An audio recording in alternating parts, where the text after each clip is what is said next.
tarde a todos, esperando só o pessoal começar a entrar para a gente iniciar a nossa live. Para vocês que estão entrando, hoje o tema desse momento é Eucaristia, Fé, Verdade e Caridade. Então a gente vai fazer uma reflexão, um pouquinho de reflexão sobre a Eucaristia e uma reflexão importante, né, meus irmãos, nesse momento em que nós estamos afastados da nossa comunhão, de comungar o corpo e o sangue de Cristo, por conta desse isolamento ao qual nós estamos submetidos. Então, reforçando para quem entrou agora, e quem acabou de entrar e não acompanhou as primeiras palavras, o nosso tema hoje é Eucaristia, Fé, Verdade e Caridade. Mas antes de começarmos, vamos invocar a presença do Espírito Santo sobre nós, a presença do Espírito Santo neste momento, que o Espírito Santo possa me conduzir, que eu seja apenas um instrumento do Espírito Santo, que a minha boca apenas proclame palavras que o Espírito Santo queira comunicar a todos vocês, e que o Espírito Santo também possa ser invocado por cada um de vocês, fazendo do coração de vocês um solo fértil, abrindo os ouvidos de vocês para a santa palavra de Deus. Vinde, Espírito Santo, enchei os corações dos vossos fiéis e acendei neles o fogo do vosso amor. Enviai, Senhor, o vosso Espírito, e tudo será criado, e renovareis a face da terra. Oremos, ó Deus, que instruístes os corações dos vossos fiéis com a luz do Espírito Santo, fazei que apreciemos retamente todas as coisas, segundo o mesmo Espírito, e gozemos sempre de sua consolação, por Cristo Senhor nosso. Amém. Vamos invocar também, pedir a forte intercessão da nossa mãezinha, Nossa Senhora. Hoje estou aqui com a imagem de Nossa Senhora Rainha da Paz, Nossa Senhora de Medjugorje, que ela possa interceder por todos nós, interceder por esse momento e que possa transformar o nosso amor, aumentar o nosso amor pela Sagrada Eucaristia. Ave Maria, cheia de graça, o Senhor é convosco. Bendita sois vós entre as mulheres, bendito é o fruto do vosso ventre, Jesus. Santa Maria, Mãe de Deus, rogai por nós, pecadores, agora e na hora de nossa morte. Amém. Em nome do Pai, do Filho e do Espírito Santo. Amém. Então, boa tarde, pessoal. Sejam todos muito bem-vindos. Uma satisfação ter vocês aqui conosco para mais um dia de evangelização. E hoje o nosso tema é Eucaristia. Eucaristia, fé, verdade e caridade. Mas eu não posso começar a falar de Eucaristia sem primeiro dar uma pequena... para passar para vocês uma pequena noção do que é sacramento, já que a Eucaristia é o sacramento dos sacramentos, é o sacramento mais importante na nossa Igreja Católica. E, no meu ponto de vista, quem de forma melhor fala e de maneira objetiva sobre os sacramentos é São Tomás de Aquino, quando São Tomás de Aquino diz que o sacramento é o sinal de uma coisa sagrada enquanto santificadora dos homens. Então, nessa pequena afirmação de São Tomás de Aquino, existe um profundo conteúdo sobre o verdadeiro significado do sacramento. O sacramento ele é necessário ao nosso caminho de santidade, ao nosso caminho de salvação. Sem os sacramentos, essa é a crença nossa, enquanto Igreja Católica, de que sem os sacramentos nós não alcançamos a salvação, nós não alcançamos a santidade. Os sacramentos são alimentos espirituais. A Eucaristia, especificamente, é um alimento do corpo e é um alimento da alma, fortalece o nosso espírito. E São Tomás ele desenvolve essa afirmação acerca dos sacramentos, identificando três elementos constitutivos, três elementos essenciais no sacramento. O primeiro, a causa da nossa santidade. Quando a gente se depara com qualquer sacramento da Igreja Católica, que são 7, nós vamos encontrar neles esses três elementos. O primeiro deles, e o mais importante, é a causa da nossa santidade. E qual é a causa da nossa santidade? A paixão de nosso Senhor Jesus Cristo. Paixão e morte de nosso Senhor Jesus Cristo. O segundo elemento existente em todo e qualquer sacramento é a forma da nossa santidade. E qual é a forma da nossa santidade? As graças e as virtudes que nos são comunicadas por esses sacramentos. E o terceiro elemento essencial dos sacramentos é a finalidade da nossa santificação, a finalidade da nossa santidade. E qual é a finalidade da nossa santidade, do nosso caminho de santidade? É a vida eterna. Então, em todo e qualquer sacramento sobre os quais vocês deitarem o olhar de vocês vão encontrar esses 3 elementos essenciais. Então, feita essa pequena introdução sobre noção de sacramento à luz dos ensinamentos de São Tomás de Aquino, nós vamos passar. Eu gosto de fazer muito uma reflexão. Eu li isso, mas eu não me recordo onde, mas eu li sobre os 3 presentes deixados por Jesus para a nossa salvação, para a nossa santidade. O primeiro deles, ele próprio no Santíssimo Sacramento, ele próprio na Eucaristia, presença real de Cristo. O segundo dos presentes, a Virgem Santíssima, Maria Santíssima. Filho, eis aí a tua mãe. A partir daquele momento ele constituiu Maria como a mãe de uma nova humanidade, a mãe da humanidade redimida, a mãe que nos gerará como homens espirituais, abandonando o homem carnal, que é o homem do pecado. E o terceiro presente, o Espírito Santo Paráclito, o Espírito Santo Consolador, o Espírito Santo que fará com que entendamos todas as coisas e todas as palavras que foram ditas por Jesus Cristo na sua verdadeira significação. Então a Eucaristia é um desses 3 presentes e é presença real de Cristo. É o Cristo que, não estando mais visível entre nós, ele não sendo mais alcançado pelos nossos olhos, já que ele ascendeu ao céu de corpo e alma, levou a nossa carne pecadora, divinizando essa carne e levando ao céu na sua ascensão, ele encontra uma forma de permanecer entre nós até o fim dos tempos, e o que se chama uma nova forma de presença, que é justamente a Santíssima Eucaristia, a Sagrada Eucaristia. Então a Eucaristia, ela é o principal dos sacramentos, é o sacramento mais importante, é o centro da Igreja Católica. Tudo na Igreja Católica conflui, tudo na Igreja Católica converge para a Sagrada Eucaristia. E por que é mais importante? Primeiro, por uma questão muito lógica, porque nela está contida o próprio Cristo, presença real. É o Cristo que se faz presente no meio de nós, quando são transubstanciadas as espécies do pão e do vinho em corpo e sangue de Cristo. Então, por uma questão lógica, já podemos dizer que ele é o mais importante dos sacramentos. A Eucaristia é o mais importante dos sacramentos. E também porque todos os demais sacramentos, eles se ordenam à Eucaristia. Todos eles, independentemente de quais sejam, todos se ordenam à Santíssima Eucaristia. E é importante a gente, quando fala de Eucaristia, a gente ter sempre em mente essa tensão que não deveria existir, mas existe, entre fé e entre razão. Quem fala muito bem disso, quem falou muito bem sobre fé e razão para nós, foi o São João, que hoje santo, né? O Papa João Paulo II. Ele tem uma encíclica muito bonita chamada Fides et Ratio, Fé e Razão, onde ele faz um desenvolvimento a respeito da necessidade desses 2 dons estarem unidos. E essa encíclica ela começa de maneira belíssima. Eu vou pedir licença para vocês para ler o início da encíclica Fé e Razão de São João Paulo II. A fé e a razão constituem como que as 2 asas pelas quais o espírito humano se eleva para a contemplação da verdade. Foi Deus quem colocou no coração do homem o desejo de conhecer a verdade e, em última análise, de o conhecer a Ele, para que, conhecendo-o e amando-o, possa chegar também à verdade plena sobre si próprio. Olha como é bonito. Deus nos deu o dom com o qual Ele nos diferenciou de todas as demais criaturas, de todos os demais animais, que é a inteligência, que é a razão.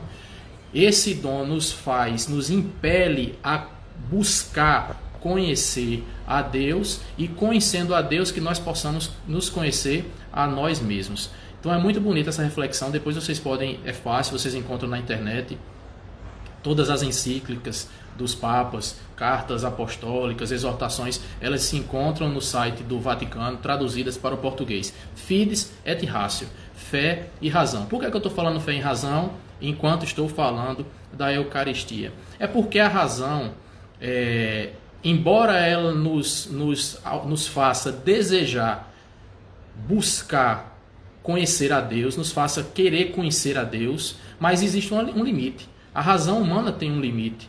Então, há determinados aspectos que a razão humana não alcança. Por maiores as maravilhas que a razão, que a inteligência do homem já tenha alcançado ao longo da história, e são inúmeros exemplos, por maiores que sejam as maravilhas, mas ela sempre será limitada, porque há algo que é misterioso, há algo que é inerente ao eterno, que a nossa inteligência não irá alcançar. Então, para que a gente dê um passo além no conhecimento das coisas eternas, no conhecimento do divino, a gente precisa dos olhos da fé. E é por isso que o Papa João Paulo II nos exorta a unirmos esses dois dons, o dom da fé com o dom da razão, para que juntos, a partir deles, juntos, nós alcancemos a verdade, que é o nosso Senhor Jesus Cristo, que nós possamos alcançar o divino. Então, só com os olhos da fé é que a gente consegue enxergar a presença real de Cristo na Eucaristia. A razão não explica. A razão não tem condições de explicar que um pedaço de pão e um pouco de vinho sejam transubstanciados pela ação do Espírito Santo no corpo e no sangue de Jesus Cristo. Só os olhos da fé. Então precisamos dos olhos da fé que estão dentro de nosso coração. É com esses olhos que nós alcançaremos a presença real de Cristo na Eucaristia.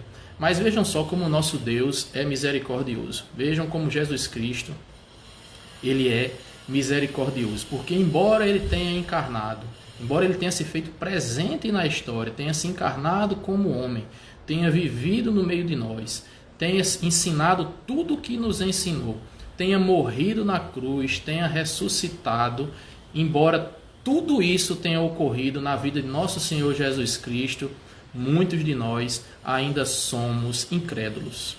E a misericórdia de Deus é tão grande que ele, para acabar com essa incredulidade, ele fez e ainda faz muitos milagres eucarísticos ao longo da história e por todo o mundo. O mais famoso deles, o milagre eucarístico de Lanciano. Então Deus, olha como é misericordioso, morreu por nós na cruz, morreu em nosso lugar, para a nossa salvação. O que é que era mais preciso que Deus fizesse, que Jesus fizesse para conquistar o nosso amor? Nada, essencialmente nada, tudo está contido ali. Tudo, como o próprio Jesus disse, tudo está consumado, tudo se consumou ali. Mas nada é preciso ser feito na obra de salvação. Mas Deus é tão misericordioso com a nossa incredulidade que ele permite os milagres eucarísticos. Para quê? Para que os incrédulos, para que os cientistas incrédulos analisem aquele pedaço de carne no qual se transformou a Eucaristia, analise aquele pedaço de carne para chegar à conclusão de que se trata de tecido cardíaco de um homem agonizante. Olha que Deus misericordioso. Diante da nossa cegueira espiritual, diante da nossa rejeição ao que é sagrado, diante da nossa cegueira à sua presença real na Santíssima Eucaristia, ele ele vai além da transubstanciação no milagre eucarístico. Há, de fato, uma transformação dos sinais do pão e do vinho, que se transubstanciam em corpo e sangue, em corpo mesmo, em carne, de tecido cardíaco de um homem agonizante, como já foi concluído a partir da análise de milagres eucarísticos ocorridos. Então, é muita misericórdia desse nosso Deus. Então, feita toda essa introdução e sobre a Eucaristia, que é sacramento, e que eu só posso enxergar a presença real de Cristo neste sacramento com os olhos da fé, aí eu quero passar para um pequeno estudo bíblico com vocês da Eucaristia segundo o Evangelho de São João. E por que segundo o Evangelho de São João? Porque o Evangelho de São João, ele é um evangelho muito mais rico do que o Evangelho de Mateus, Marcos e Lucas, quando fala de Eucaristia. Há uma distinção de ênfase aqui.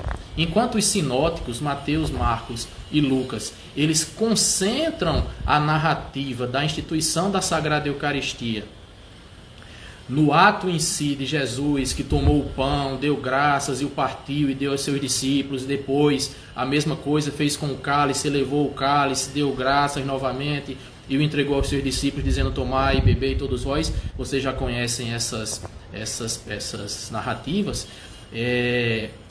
Enquanto os evangelhos sinóticos de Mateus, Marcos e Lucas se concentram, dão ênfase a esse ato em si da elevação do pão e da elevação do cálice por Jesus, São João nem sequer trata disso. Interessante, né? São João ele nem sequer narra esse momento específico da Santa Ceia, onde Jesus tomou o pão e o distribuiu, e onde Jesus tomou o cálice e o distribuiu aos apóstolos que ali se encontravam. Mas por que São João não trata desse momento específico da instituição da Sagrada Eucaristia?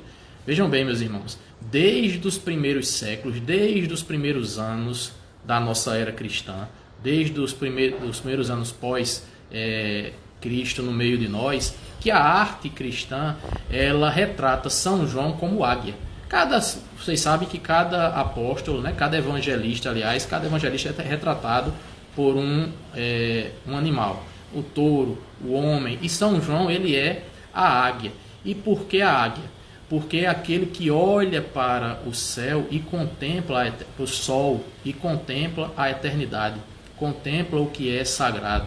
São João é aquele que alcança, que tem um olhar muito mais longo, um olhar muito mais minucioso a respeito da vida de Cristo, da qual ele participou, do que, podemos dizer, do que os outros apóstolos. O Padre George ele costuma fazer muito essa reflexão. O Evangelho de São João é um evangelho vertical, é um evangelho que verticaliza a nossa relação com Deus.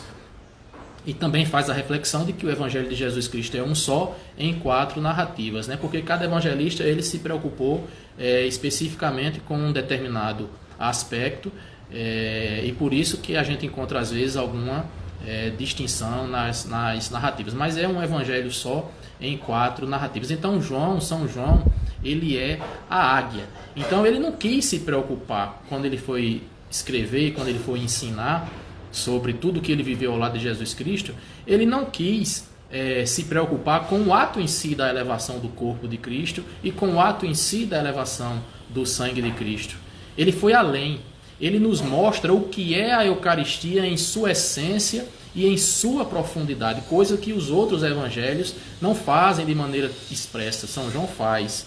Mas para que a gente enxergue isso em São João, a gente precisa fazer uma análise de fatos que ele narra em momentos distintos do seu evangelho e que historicamente também ocorreram em momentos distintos. Mas quando a gente junta esses dois fatos que são narrados por São João, a gente encontra a essência da Eucaristia. Então eu vou pedir licença para ler aqui para vocês. Se vocês estiverem com a Bíblia Sagrada, vocês podem abrir.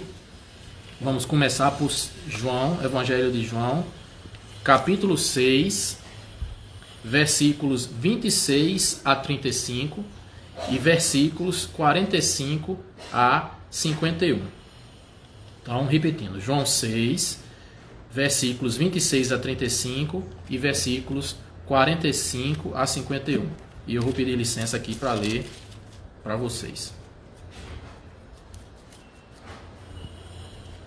Essa narrativa é o seguinte: logo após Jesus ter feito o milagre da multiplicação dos pães e dos peixes, ele se retira, né, porque o povo quis naquele momento ali proclamá-lo rei, e ele não aceitou essa proclamação de rei, porque o reinado dele, como ele mesmo disse, não é o reinado deste mundo. E ele se retirou e os discípulos depois atravessaram a margem. Jesus não atravessou com eles, conforme a narrativa de São João, e enquanto eles estavam atravessando a margem no barco, Jesus veio caminhando sobre as águas. Os apóstolos até que quiseram que ele entrasse no barco, mas ele passou direto e foi para outra margem. No outro dia, as pessoas, aquela multidão que estava lá no momento da multiplicação dos pães, aquela multidão foi alvoroçada a procurar Jesus. Eles tinham visto o barco sair e foram atrás de Jesus. E encontraram Jesus na outra margem do Mar da Galileia. E quando lá chegaram, começaram a... São João relata um bonito diálogo de Jesus com essas pessoas, e Jesus diz assim, vejam bem, encontrando-o do outro lado do mar, disseram-lhe, Rabi, que é mestre, Rabi, quando chegaste aqui? Respondeu-lhes Jesus.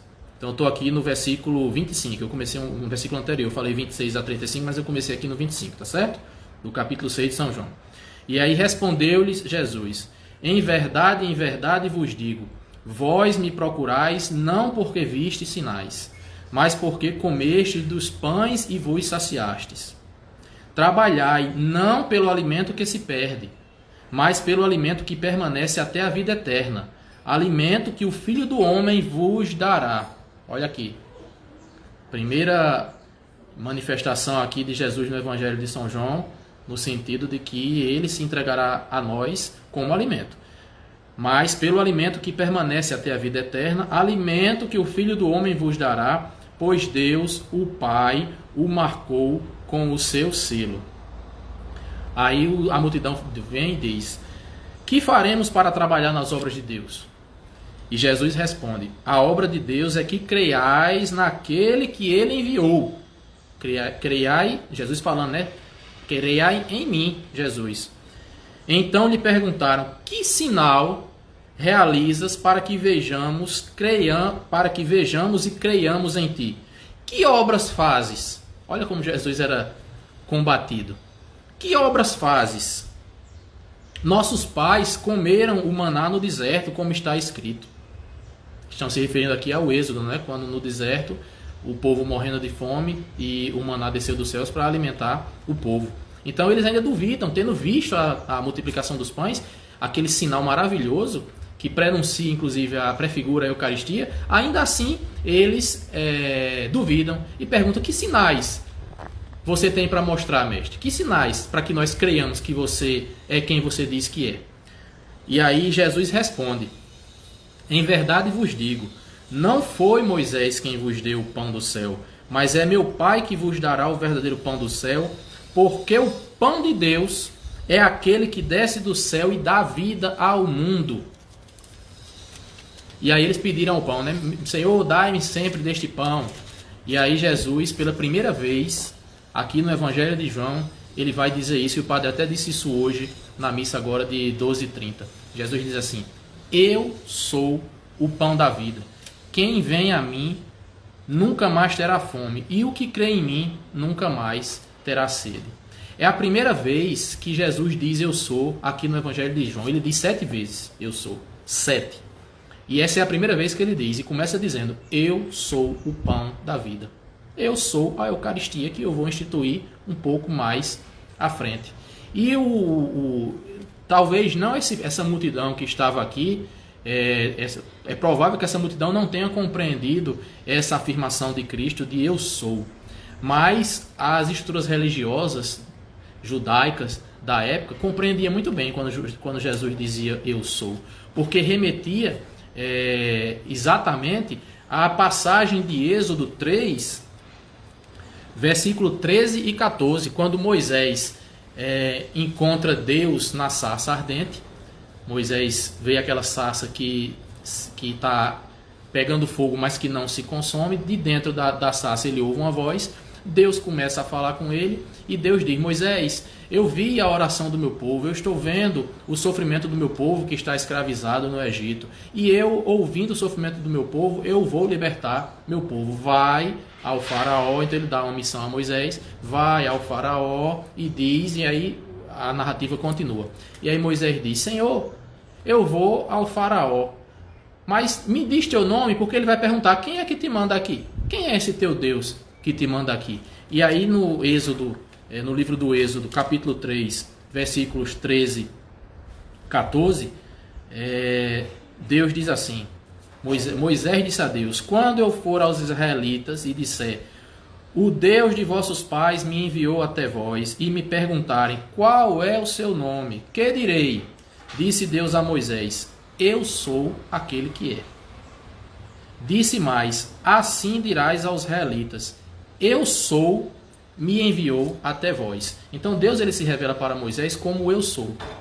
Não tem um nome. Esse nome Yahvé, inclusive, os exegetas, os historiadores, eles não conseguem alcançar qual é o significado da palavra Yahvé. Não é uma palavra que se perdeu, não é uma palavra que exista no aramaico, que exista no hebraico.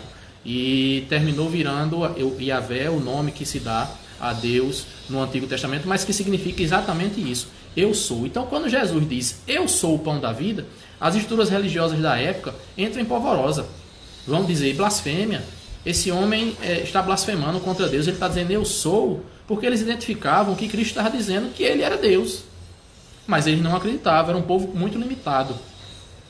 Então, em João 6, vocês vão perceber que Jesus diz, eu sou o pão da vida. Ele já está anunciando aqui o sacramento da Eucaristia que ele iria instituir na Santa Ceia. E aí a gente junta, aproveitando que eu falei da Santa Ceia, para a gente entender a profundidade e a essência da Eucaristia na narrativa de São João, a gente tem que juntar o capítulo 6 de São João, cujas partes agora eu li para vocês, com o capítulo 13 de São João, que é o capítulo que narra a Santa Ceia. Como eu já disse a vocês no começo, São João ele não se preocupa em narrar a elevação do corpo e a elevação do cálice. Não. A narrativa da Santa Ceia de São João primeiro, ele começa com o quê? Ele começa dizendo algo muito bonito, viu? Algo muito bonito que nos mostra também qual é a essência da Eucaristia. Antes da festa da Páscoa, sabendo Jesus que chegara a sua hora de passar deste mundo para o Pai, e tendo amado os seus que estavam no mundo, amou até o fim.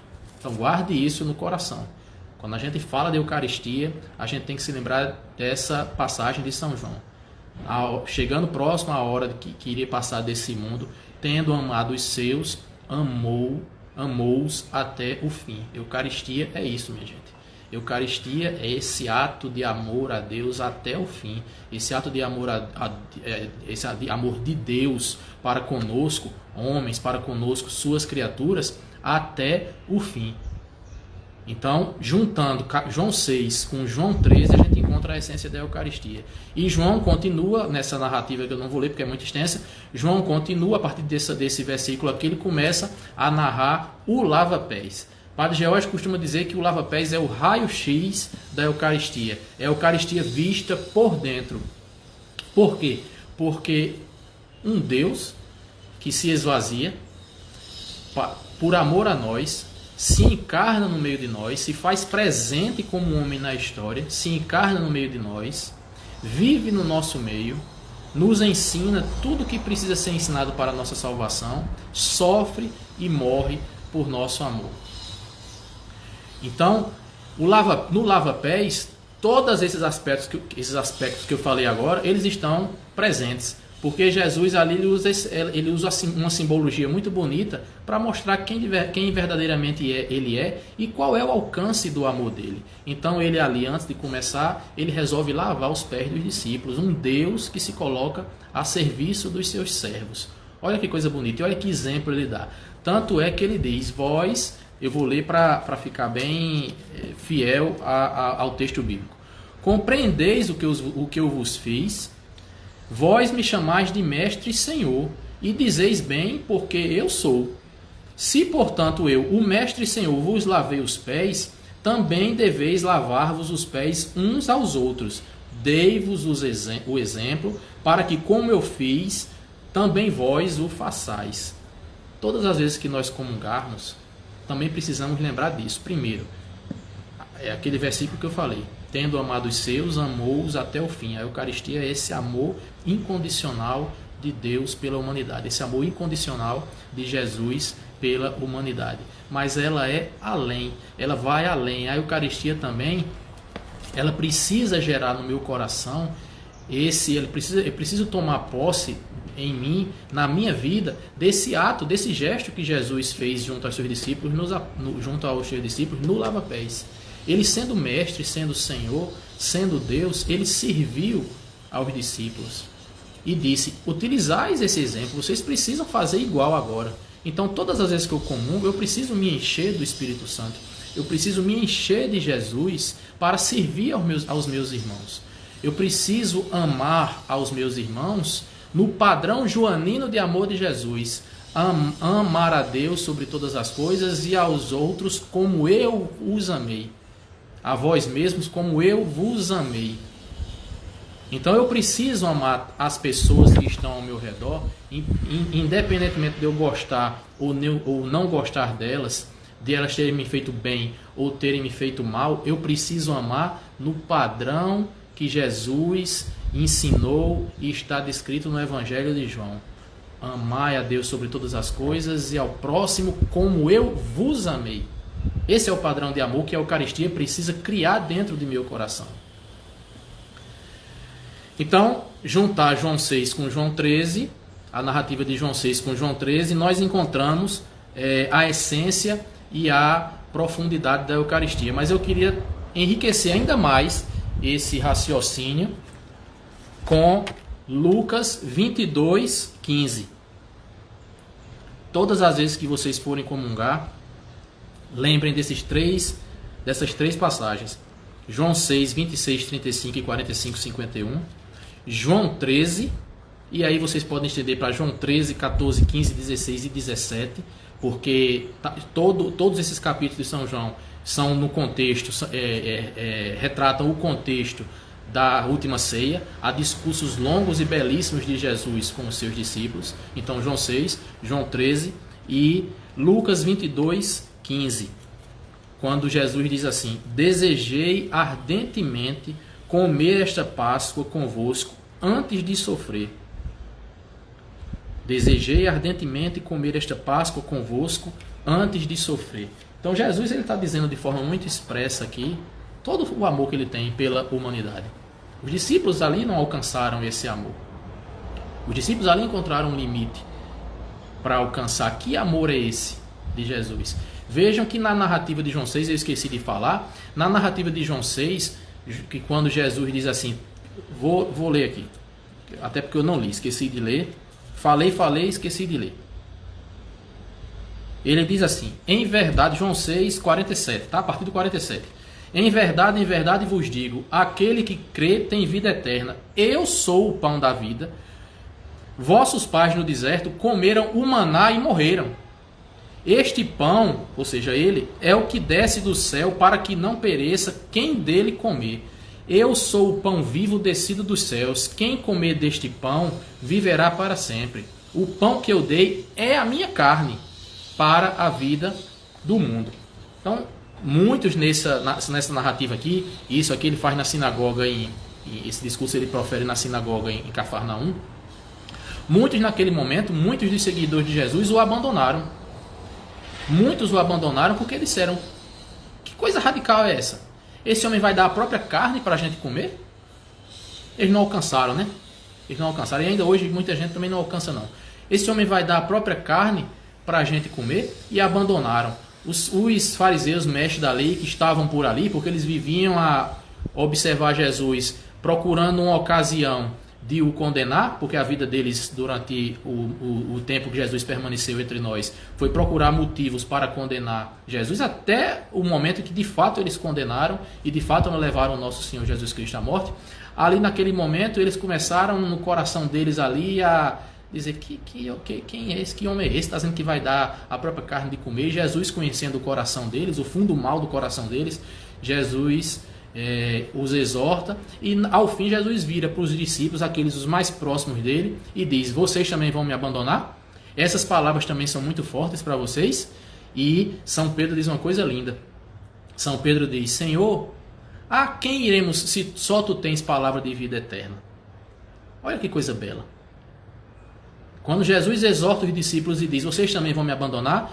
São Pedro, falei São João, foi São Pedro, diz assim: Senhor, a quem iremos nós se só tu tens palavra de vida eterna? Então, feita essa junção de João 6, João 13 com Lucas 22, 15, a gente encontra verdadeiramente a essência e toda a profundidade da Eucaristia. O que é a Eucaristia? A Eucaristia é caridade divina. Eucaristia é o Deus que revela para nós, o Deus que se encarnou no meio de nós por nosso amor, se fez homem, teve todas as experiências que um ser humano pode ter, com exceção do pecado, sofreu em nosso lugar, morreu em nosso lugar para nos salvar. Essa é a essência da Eucaristia. Um amor exagerado de Deus. Um amor exagerado que faz com que o Deus, a segunda pessoa da Trindade, se encarne no meio de nós e morra em nosso lugar. Santo Afonso de Ligório, ele faz uma reflexão, eu não tinha visto essa reflexão nesses termos ainda. Santo Afonso de Ligório, nesse livro aqui, ó, se vocês quiserem comprar, um livro muito bom, ó, Paixão de Nosso Senhor Jesus Cristo. São todos os escritos de Santo Afonso de Ligório, todas as reflexões dele acerca da paixão e da morte de Jesus Cristo. Então, quando ele está falando nesse livro, quando ele tem um capítulo específico que ele fala sobre a transfiguração do Senhor no Monte Tabor, eu não conhecia essa narrativa, confesso que eu não conheci. E fui até procurar e não encontrei, mas pensei até que se tratava de um erro de tradução, mas não é retradução não, porque ele desenvolve esse pensamento. Ele diz que no momento em que Jesus estava conversando com Moisés e Elias no Monte Tabor, e os evangelhos dizem, né, que Moisés e Elias estavam falando sobre a sua passagem, sobre a sua morte, sobre o seu êxodo, algumas traduções falam em morte e outros falam em êxodo. Santo Afonso, ele diz sobre o seu exagero que aconteceria em Jerusalém. Olha só, o exagero de Deus, o exagero de Jesus. Eu pensei que fosse erro de tradução, mas não é, porque ele desenvolve e mostra como foi exagerado, claro que aos nossos olhos humanos limitados, como foi exagerada a entrega de Jesus por amor à humanidade. Eucaristia é isso. Na Eucaristia, na Santa Ceia, Jesus ele antecipou o que aconteceria algumas horas depois. Ele antecipou, de certa forma, o que aconteceria na cruz. Ele instituiu a Eucaristia e ali, estando presente seu corpo e seu sangue, ele antecipou o corpo e o sangue, o corpo que seria entregue e o sangue que seria derramado do alto da cruz por amor à humanidade. Então, Santo Agostinho tem uma afirmação linda. Santo Agostinho diz assim: a Eucaristia é o sacramento da caridade. Curtinha, né? Mas muito significativa a afirmação. A Eucaristia é o sacramento da caridade. Então, por toda a vida de Jesus, todos os aspectos da vida de Jesus, e especialmente na Eucaristia e na cruz, Jesus rompe os limites do povo da antiga aliança, na sua relação com Deus, na sua concepção com Deus. Porque qual era o entendimento que o povo da antiga aliança tinha, qual era a concepção que eles faziam de Deus? A concepção do povo da antiga aliança era que Deus era criador de todas as coisas e cuja sabedoria governava o mundo. Não estão errados, eles estão absolutamente certos. Deus é criador de todas as coisas e a sabedoria de Deus, ela governa o mundo. Mas o povo da antiga aliança não conseguia enxergar além. Não conseguia enxergar a essência de Deus, que é o amor. Eles não conseguiam enxergar. E Jesus, com a sua encarnação, os seus ensinamentos, todos os milagres e curas que fez, e especialmente na instituição da Sagrada Eucaristia, inaugurando uma nova forma de presença entre nós, e no derramamento do seu sangue na cruz, Jesus, ele nos mostra que Deus é amor, que a essência de Deus é amor. E foi São João, lembra que eu falei que São João é retratado como águia? Foi São João quem primeiro disse isso. Nenhum evangelista diz isso, e nem mesmo São João diz isso no seu evangelho. Ele vai dizer na primeira carta de São João, ele diz expressamente: Deus é amor. Então, vejam bem, eu falei que toda a vida de Jesus é uma demonstração, é um romper com a limitação do povo da antiga aliança para enxergar quem é verdadeiramente Deus. Se vocês quiserem aprofundar essa percepção, leiam São Mateus, eu acho que é o capítulo 5 de São Mateus, que fala que é sobre o sermão o sermão da montanha. É o sermão da montanha. E quem desenvolve muito bem esse tema é Santo Agostinho, no livro chamado Sobre o Sermão da montanha. Agostinho ele faz o paralelo a partir dos ensinamentos de Jesus no São João da Montanha, de Jesus no Sermão da Montanha. Santo Agostinho faz o paralelo entre justiça menor e justiça maior, onde Jesus denuncia a limitação do povo da antiga aliança. Ora, Jesus diz assim, vou só citar um exemplo. Jesus diz assim: ouvistes o que os antigos diziam, não matarás, um mandamento de Deus, né?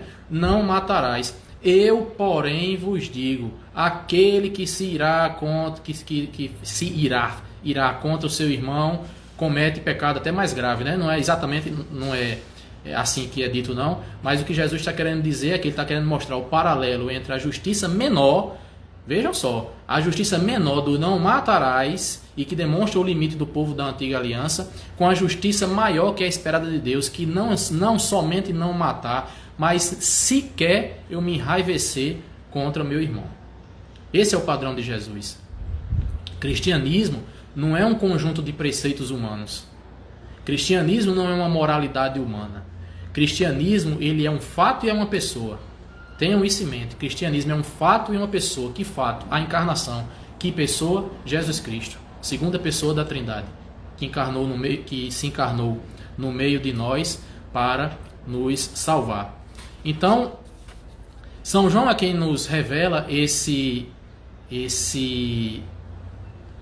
sentido profundo e correto e essencial da Eucaristia como um sacramento de amor, como um sacramento de amor de Deus pela sua humanidade. E sendo sacramento de amor, ele é um alimento espiritual necessário à nossa santidade. O Padre George tem falado muito nas missas dele, se vocês têm acompanhado ultimamente as missas dele, ele já vem falando há um bom tempo sobre isso. Ele faz assim: qual é o pecado de Israel? Qual foi o pecado de Israel? E aí ele utiliza essa expressão aqui.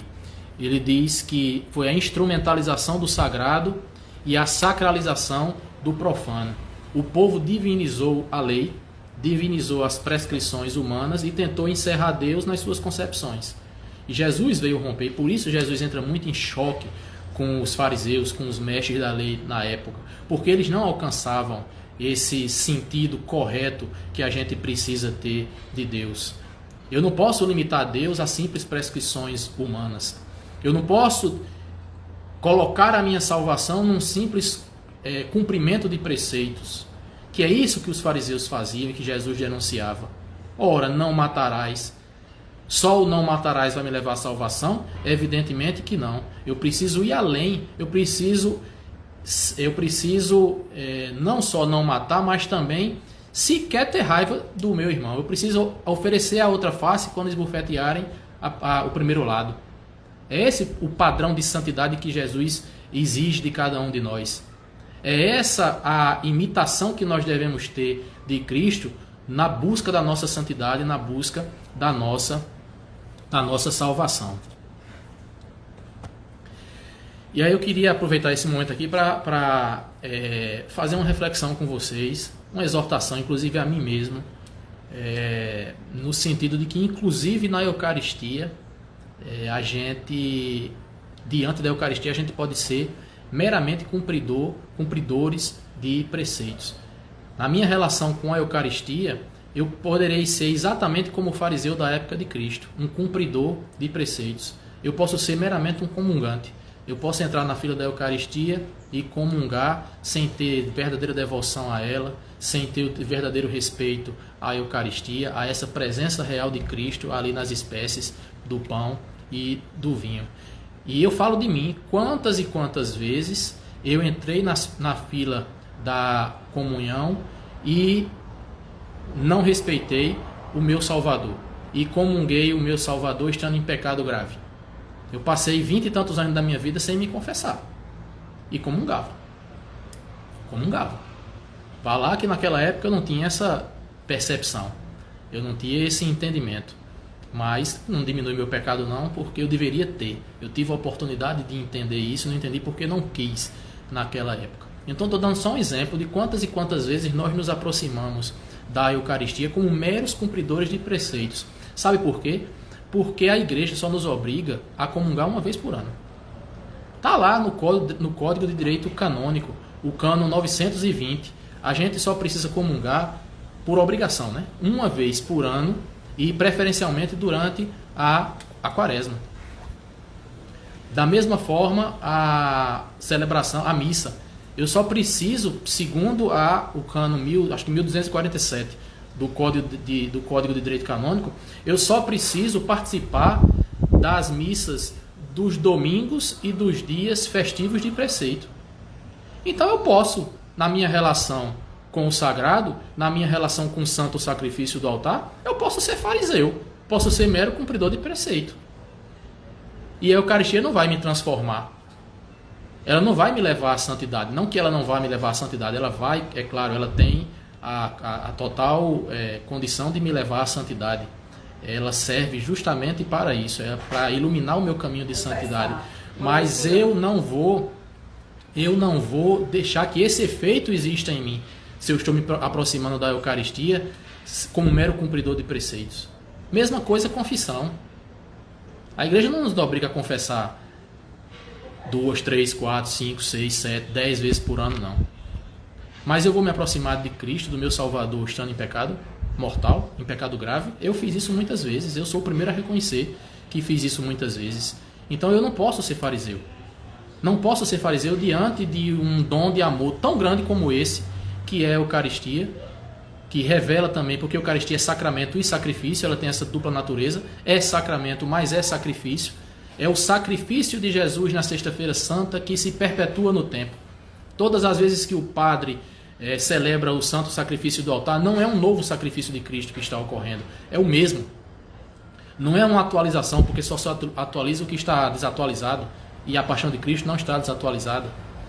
Não é uma lembrança, porque a lembrança se refere a coisas passadas, e o santo sacrifício do altar é presente, é a presentificação. Então o termo correto é presentificação do sacrifício de Cristo na cruz. Então eu preciso compreender qual é o sentido, qual é a forma pela qual eu estou me aproximando da Eucaristia. E eu estou exortando a mim mesmo e a todos vocês que estão assistindo, para que a gente aproveite esse período de quarentena, esse período de isolamento, esse período que estamos profundamente saudosos da Eucaristia, e façamos um exame de consciência para saber como é que nós estamos comungando.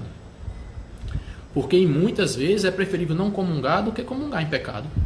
São Paulo já dizia, aquele que come indignamente da carne do Senhor é réu de morte. É réu de morte.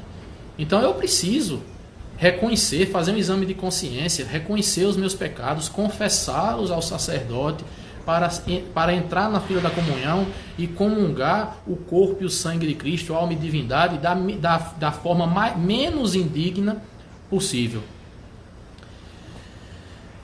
Vamos ver lá, que a gente está chegando aqui no final do tempo, senão eu me empolgo aqui e vou falar demais. Então a Eucaristia, como eu já estou me encaminhando aqui para o final, a Eucaristia como alimento da alma, ela acende em mim e acende em todos vocês as lâmpadas da santificação, as lâmpadas que iluminam o meu caminho de santidade. Quem primeiro usou essa expressão lâmpadas da santificação foi o Papa João XXIII. Se eu não me engano, na abertura do concílio, ele usou essa expressão, lâmpadas de santificação. E tanto o Papa João Paulo I, cujo pontificado durou, se eu não me salvo engano, 30 e poucos dias, quanto o Papa João Paulo II, São João Paulo II, eles pegaram essa expressão do Papa João XXIII e iniciaram os seus pontificados fazendo reflexões nas audiências públicas de quarta-feira no Vaticano sobre as 7 lâmpadas da santificação, que são as 3 virtudes teologais e as 4 virtudes cardeais. Mas a Eucaristia, ela não acende somente essas 7 lâmpadas de santificação em mim. Ela acende todas as lâmpadas de santificação em mim. Todas as virtudes que me são necessárias e que me são dadas por Deus para que eu alcance a santidade. Porque esse é o desejo de Deus para mim e para cada um de vocês. Que todos nós sejamos santos. E aí eu vou aproveitar e vou fazer um gancho aqui, porque é um assunto que vocês sabem que eu gosto muito, que é o Tratado da Verdadeira Devoção, quando São Luís Maria Grignon de Montfort, ele diz que os tronos que foram deixados pelos anjos decaídos nos céus estão esperando, estão lá inscritos, os nossos nomes estão lá inscritos. Então a santidade que Deus deseja de mim vai me levar a ocupar o trono que foi deixado pelos anjos decaídos que se revoltaram contra Deus no céu. Olha que coisa bonita. Então a Eucaristia acende todas as lâmpadas de santidade que iluminam o meu caminho em direção a Deus.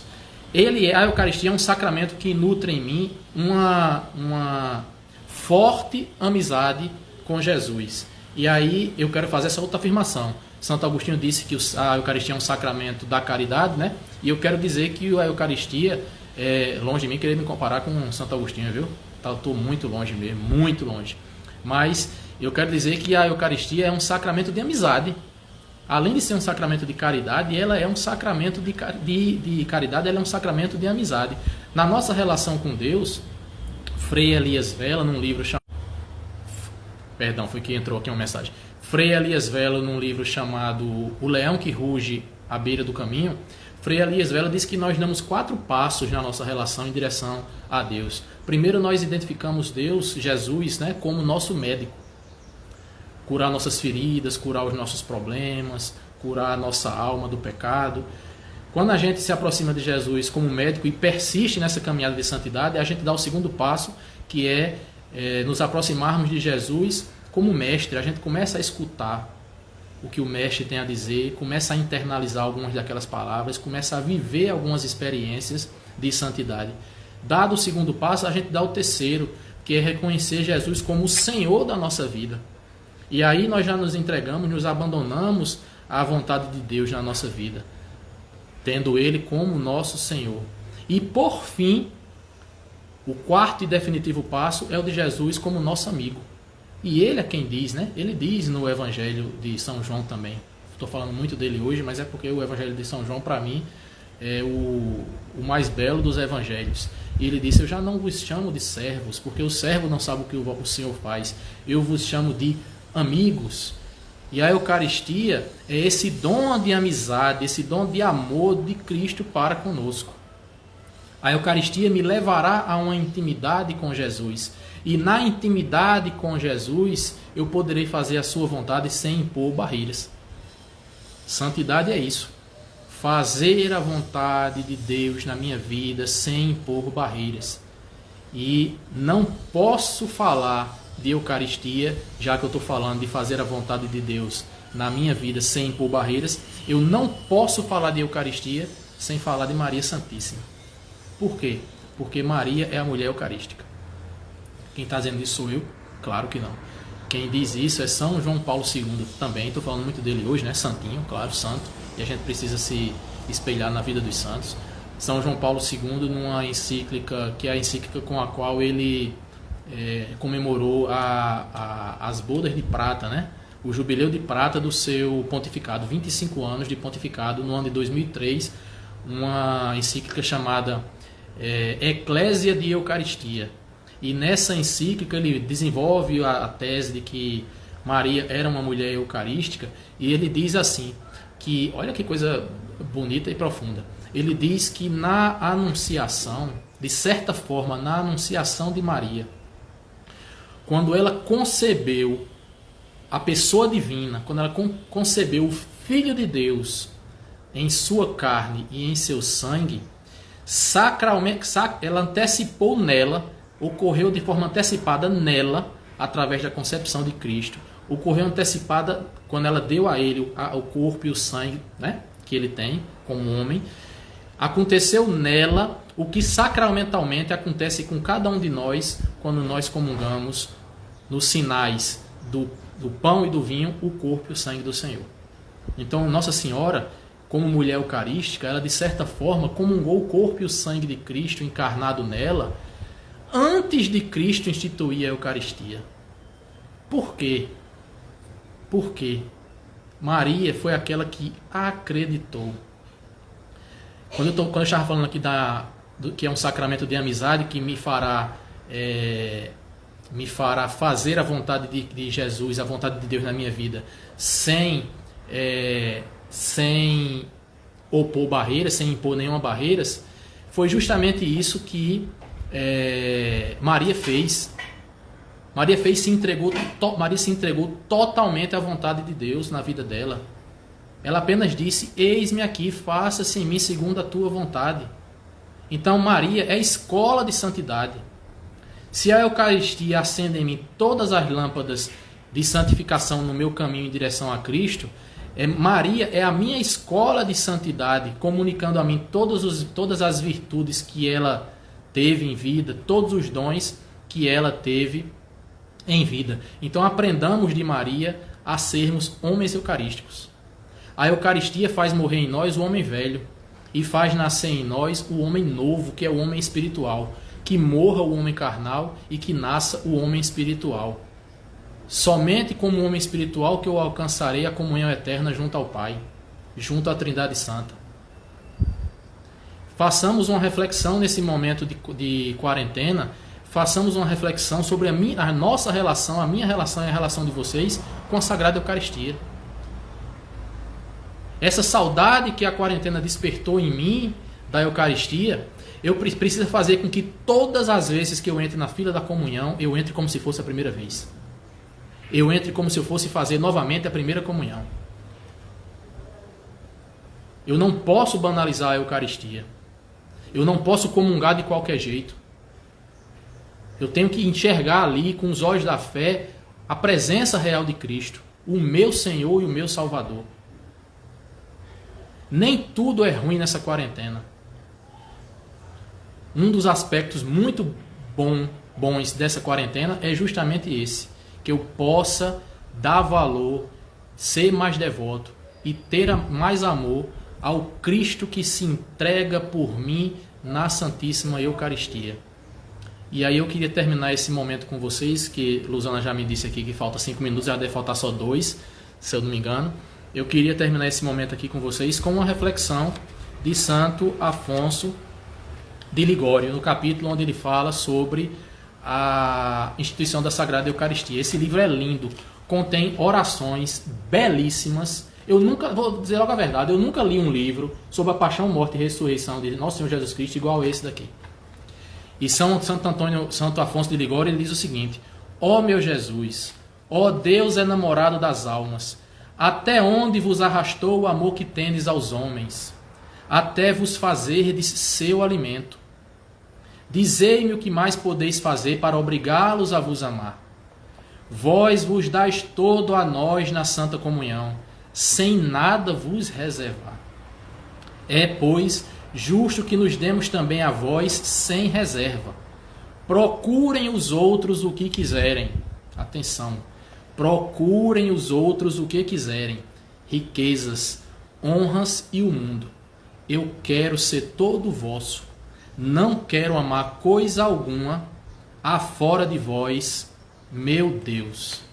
O livro é, Michele está me perguntando aqui, A Paixão de Nosso Senhor Jesus Cristo, Santo Afonso de Ligório. Então, meus irmãos, eu espero que tenha dado uma pequena contribuição para vocês sobre Eucaristia, sobre esse amor e essa devoção que nós precisamos ter a esse alimento do nosso corpo e a esse alimento da nossa alma. Estivemos e estaremos reunidos em nome do Pai, do Filho e do Espírito Santo. Se vivo, vivo pela misericórdia do Senhor. Vamos acompanhar as demais, a programação da comunidade. Teremos agora às 3 horas programação, teremos o Santo Rosário às 6 horas, teremos a Santa Missa às 8 horas e vocês podem acompanhar essa programação nos nossos perfis e especificamente lá no Instagram. Se vivo, vivo pela misericórdia do Senhor. Aconteça o que acontecer, nunca perca a esperança. Tchau.